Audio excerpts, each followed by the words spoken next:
নদিয়ার সুব্রত ঘোষ রানাঘাট পৌরসভার ৩ নম্বর ওয়ার্ডের মাঠের পাড়ার বাসিন্দা। তিনি উত্তর ২৪ পরগনার বাগদা কাপাসাটি মিলনবিথি হাই স্কুলের শিক্ষক। বৃহস্পতিবার অনেক দেরিতে বিশ্বের সর্বোচ্চ শৃঙ্গের শীর্ষে পৌঁছন সুব্রত ঘোষ এবং রানাঘাটের আরও একজন শিক্ষিকা রুম্পা দাস। রুম্পা এদিন সন্ধ্যায় ক্যাম্প করে নেমে এসেছেন, তবে সুব্রতর কোনো খোঁজ পাওয়া যায়নি। শেষ খবর পাওয়া পর্যন্ত জানা গিয়েছে তার অক্সিজেন ফুরিয়ে গিয়েছিল। 10ই মে নেপালের দিকে বেস ক্যাম্প থেকে উপরের ক্যাম্পে উঠে আসেন তারা। বৃহস্পতিবার শীর্ষে পৌঁছন দুপুরে, যা অনেকটাই দেরি হয়ে যায়। যদিও শুক্রবার সকালে সুব্রত ঘোষের আত্মীয়দের কাছে মোবাইলে একটি বার্তা আসে, সুব্রত আর নেই। তবে পরিবারের তরফ থেকে মৃত্যুর বিষয়টি নিশ্চিত করেননি। বাড়িতে গিয়ে সমবেদনা ও খোঁজ নেন বিরোধী দলনেতা শুভেন্দু অধিকারীকে সাহায্য করার আবেদন জানান এবং তিনি আশ্বস্ত করেন বলে জানান রানাঘাট উত্তর পশ্চিমের বিধায়ক পার্থসারথী চট্টোপাধ্যায়, রানাঘাট পৌরসভার পৌরপতি কৌশল দেব বন্দ্যোপাধ্যায়।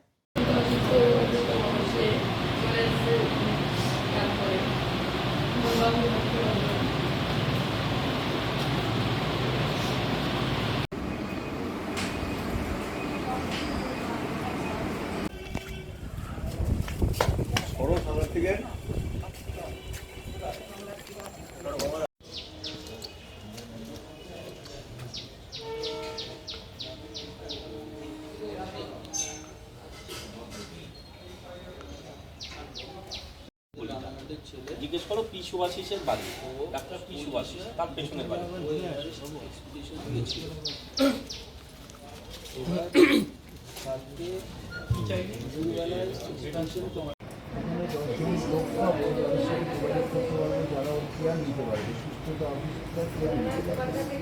সেটা অ্যারেঞ্জ করতে পারে, সে কারণে বাড়িতে থাকার ব্যবস্থা করি বা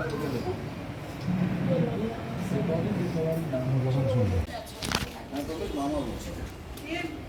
আর ভালো কি ভাই বাবা, বিরাট খবর।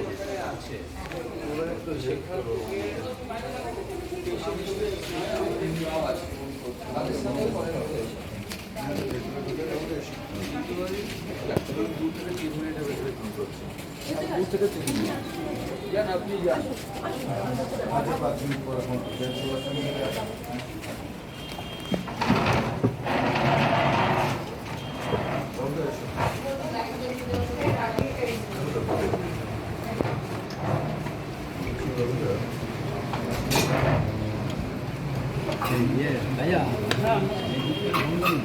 নম্বরটা চাইলো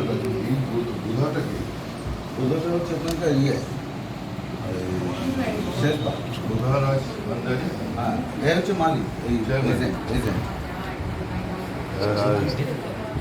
সনি হরিজন, সনি হরিজন, সনি হরিজনটা হচ্ছে মনোজ কেটু ঠাকুর না, মনোজ কোথায় গেল? এই শোন না, এটা বোধহয় ইয়ে তো মানে এজেন্সি, হ্যাঁ এজেন্সি, এটা এজেন্সি। Expedition private limited. আমি কাল রাত্রির থেকে তো প্যাসেজে কথা হচ্ছে।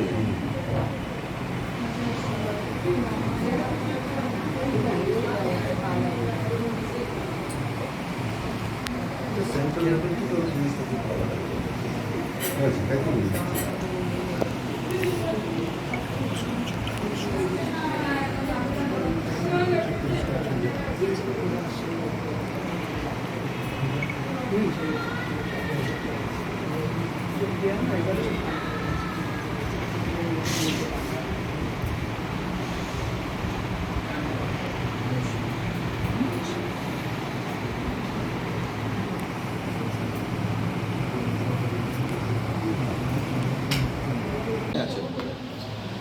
আর ওই শেরপাটা শেরপা তো খুব অসুস্থ হয়ে পড়েছে, চলে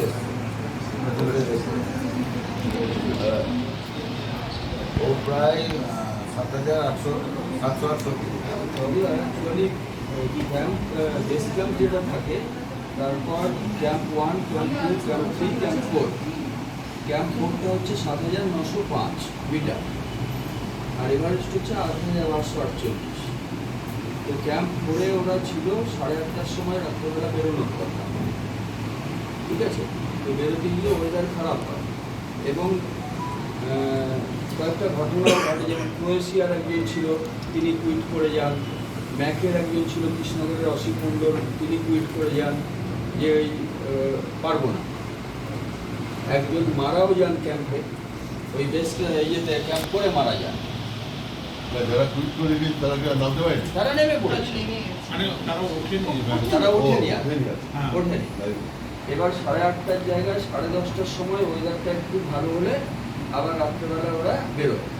নিয়ম হচ্ছে যে বেস ক্যাম্প কোর্ট থেকে মানে নাইটে বেরিয়ে ওটা এক্সপিডিশন করে সাবমিট করে সেই দিনই ফেরে ওরা, মানে ভোরের দিকে ফিরে আসে, বা ভোর বা একটু দিনের বেলা 8টা-10টায় ফেরত আসে। তো ওরা বেরোয় 10:30টার সময়, যেতেও ওদের অনেক সময় লাগে, এবং ফেরার সময়টাতে তখন ওই যে হিলার স্টেপ আছে না, মানে এভারেস্ট ব্যালকনি বলে, একটা সমতল মতো জায়গা, 400 মিটার খাড়া নেমে গিয়ে ওইটুকু হচ্ছে 2.4 কিলোমিটার ডিস্টেন্স, ঠিক আছে। ওই ওখানে আসতে পারে, মানে ওই সমতলেও আসতে পারেনি, তার আগে ওয়েদার এত খারাপ হয় এবং ক্রমশ ব্যাটারি ফ্যাটারি সব নষ্ট হয়ে যায়, লাইট নষ্ট হয়ে যায় এবং অক্সিজেনও শেষ হয়ে যায়। তারপরেও যেহেতু ফিটনেস খুব ভালো, ও অনেক ট্রাই করেছে, আর শেরপাও 8000 মিটারের ওপর 12 ঘন্টার বেশি থাকা যায় না। তো শেরপাওর সাথে থেকে শেরপাও খুব অসুস্থ হয়ে পড়ে। আজকে সকাল 6টা নাগাদ শেরপা ফিরেছে, যখন দেখেছে ও আর নেই সেই সময়। এবার শেরপাকে ওখানে ট্রিটমেন্ট দেওয়া হচ্ছে। বেস ক্যাম্পে বেস ক্যাম্প না, ক্যাম্প করে ফিরেছে।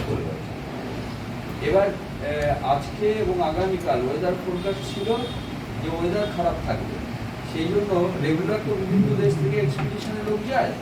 তো আজকের জন্য গতকালকে কেউ যায়নি, মানে গতকাল রাত্রে বেরোতে হতো তাদের, তারপরে ক্যাম্প করে কেউ নেই, মানে এক্সট্রা লোক নেই, ঠিক আছে। যারা ফিরেছে তারাই আছে, আগের দিন যারা করে সুব্রতর সাথে করে যারা ফিরেছে তারাই আছে, এক্সট্রা শেরপা নেই। আর একজন শেরপা তাকে ক্যারি করে আনতেও পারবে না। এবার যদি বেস ক্যাম্প থেকে শেরপা পাঠাতে হয় তাহলে সেটাই হাঁটা পথে 4 দিন লাগবে, আর যে জায়গাটায় রয়েছে সেখানে হেলিকপ্টারও যাবে না। এখন আমাদের যেটা প্রেশার দেওয়ার সেটা হচ্ছে ওই এজেন্সির সাথে যেহেতু কন্ট্যাক্ট আছে যে রিকভারি এগুলো করবার কথা, তার ফলে ওরা যদি হেলিকপ্টারে যতদূর যায় ততদূর শেরপাকে পাঠিয়ে তারপর আনবে। কি হয়েছিল, এখান থেকে গিয়েছিল তো, গিয়ে ওখানে উঠেওছে, জয়ও করেছে, কিন্তু নামবার সময় বরফের ঠান্ডায় পায়ে ইয়ে হয়ে ওখানে কোলাপস হয়ে আর তারপরে আর নামতে পারি না।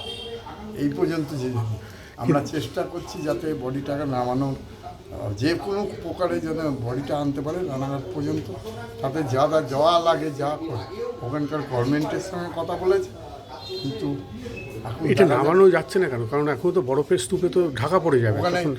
এখন যা হবে কেউ বলতে পারছে না, ওখানকার গভর্নমেন্টও পর্যন্ত বলতে পারছে না। আমরা চেষ্টা করছি বলছে, যোগাযোগ চালিয়ে যাওয়া হচ্ছে, এই পর্যন্ত বলছে। এর নাম কি ছিল? ওর নাম হচ্ছে সুব্রত ঘোষ। ও তো স্কুলের মাস্টার তো। একদম হাই স্কুলের মাস্টার। কোন জায়গার জন্য? আচ্ছা, আপনি তো এই পাড়ারই বাসিন্দা। আমার বাড়ির সামনে বাড়ি। হ্যাঁ, তো এই যে ঘটনাগুলো ঘটলো কতক্ষণই খারাপ লাগছে। ওরে বাবারে বাপ, একটা ভালো ছেলে, একটা রানাঘাটের গর্ব তো, রানাঘাটের গর্ব। মানে জয় করে এসেও ফিরতে পারলো না। এবারে জয় করেছে তেঞ্জিং, তারপরে তো কিন্তু তার আর নামতে পারলো না। তাহলে পরে তো আজকে রানাঘাটবাসীর কত নাম, যে তেঞ্জিংয়ের পর আজকে রিম্পাও তো গিয়েছে। হ্যাঁ, সেও আছে আর একটা ক্যাম্পে। কি নাম আপনার? আমার নাম বাসুদেব দাস। আর এই এলাকাটার নাম? এইটা মাঠের পাড়া খিকি বাগান লেন। যাকে আমরা আমাদের ক্লাব থেকে শুভেচ্ছা পাঠিয়েছিলাম, দুজনে গিয়েছিল, ও আর রূপা ফিরে এসছে, ও ফিরল না। এটা আমাদেরও দুর্ভাগ্য। গতকাল থেকে চেষ্টা হচ্ছে। আমি আমাদের বিরোধী সুনীল অধিকারীকে রাত্রিবেলায় আমি মেসেজ পাঠিয়ে বলেছি যে এটা যেভাবে খোঁজ দিতে।